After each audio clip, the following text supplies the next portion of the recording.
What a game here on the West Coast. Pistons almost didn't get it done here tonight against the Trailblazers, who tried to make a storming comeback in the fourth quarter. Pistons were up 21, then it dwindled to 1. Trailblazers take their first lead in the fourth, but Pistons were finally able to get this one done thanks to 6 guys in double figures here tonight and holding off the Blazers. Pistons Live is presented by Cure Auto Insurance.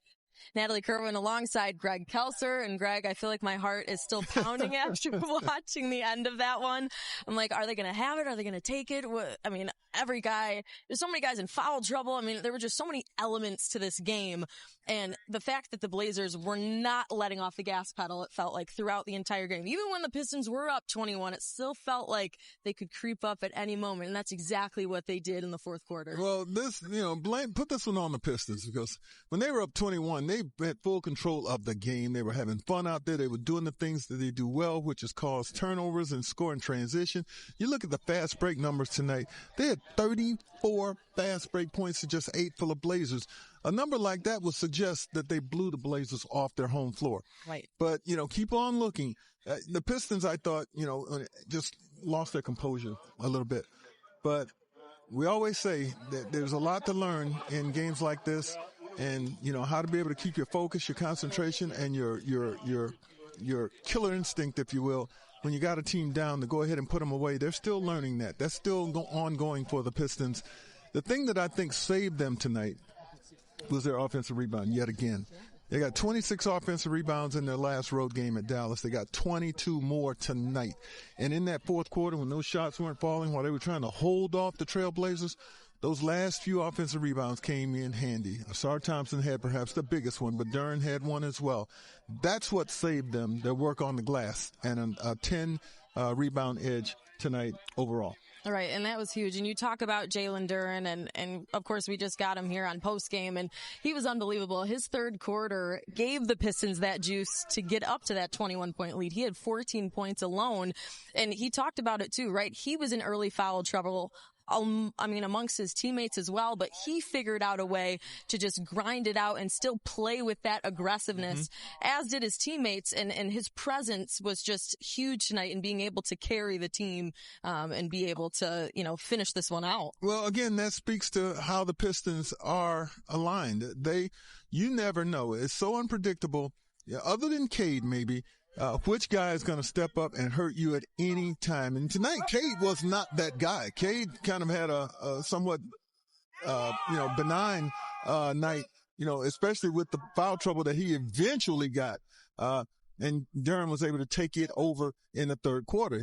We talked about it. He was stronger than most in a crowd here, just out battling several Trailblazer players here again, fighting through all kinds of contact to get the and one, yet showing the muscles flexing, as we would understand in that situation.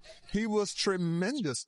But the guy who I thought was very important was Ausar Thompson, especially the way the game started for him with 3 fouls in the first 3.5 minutes, and then he's able to stay in the game and not foul out and continue to play with the aggressiveness and the physicality that he is used to playing with, and became a big factor in this game. It was a good game for the Pistons on many levels, doing what they do to win, to get to 23-6 now. But there's some things that they do need to work on, and I'm sure they know it, and they'll focus on that to try and get better. Right, and learning how to close games out and not taking a double-digit lead lightly, and keeping the foot on the gas to be able to finish it out, even if you don't have your floor general like Cade Cunningham in there and guys to help bring you to that point. Now, Jalen Duren, he was our Cure Auto player of the game, and you bring up Ausar Thompson. I think we were all in awe at the fact that, right, he had 3 early fouls within the first 3 minutes. Then the coaches trust him enough to bring him back in that second quarter. He comes in and he posterizes do off breathe with that dunk, and you just instantly felt like, okay, this guy's gonna have a great night. And so he was a disruptor despite having to try and play clean. Every night he's asked to guard the other team's best player, and that's a mighty responsibility and challenge. He accepts it, he embraces it, and then he goes out and does the best job that he can. And then on nights when he's scoring the basketball, Pistons have a great chance to win. I mean, you look at his line. 18 points, 12 rebounds, He had 3 assists. He had 3 steals. Had a lot of touches in this game. They don't win this game without him. Remember, he wasn't available for the Dallas game for much of it, and they didn't win that game. He's that important to what the Pistons are doing and on both ends of the floor. It's a really good victory, Natalie, to start this long West Coast campaign over the holidays. It would have been a very devastating loss. I can tell you that now. Had this game slipped away after the Pistons were just cooking the Trailblazers, the Trailblazers looked like they were ready to throw in the towel. They did. And I mean, when you are up 21, you don't think there's any chance for them to storm back, but they found a way. They're on a 3-game winning streak coming into this. They didn't want to try and let that go away, right, against the number 1 team in the East, but they did battle back and they did fight back, and it would have set a horrible tone for the rest of this trip.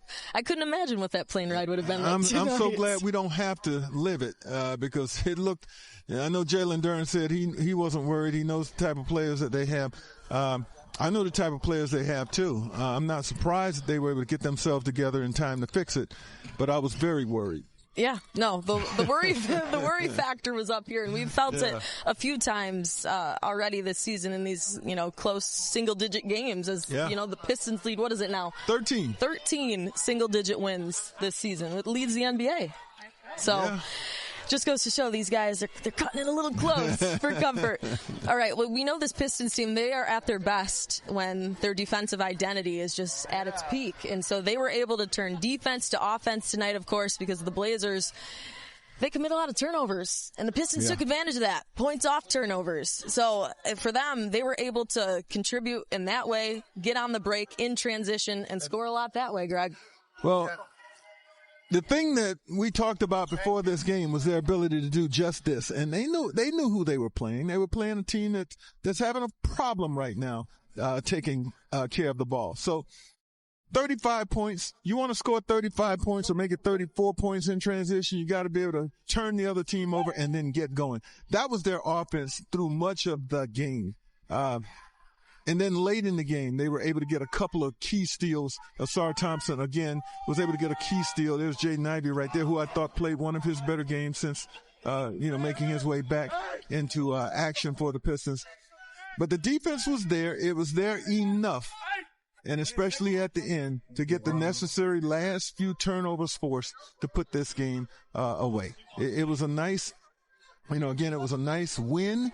They don't take pictures of them, but there are things that you can improve upon, and they'll need to do that and do it hurriedly. They got Sacramento tomorrow night. You get up on them, you want to be able to close this thing out. It just keeps everybody's nerves from frazzling.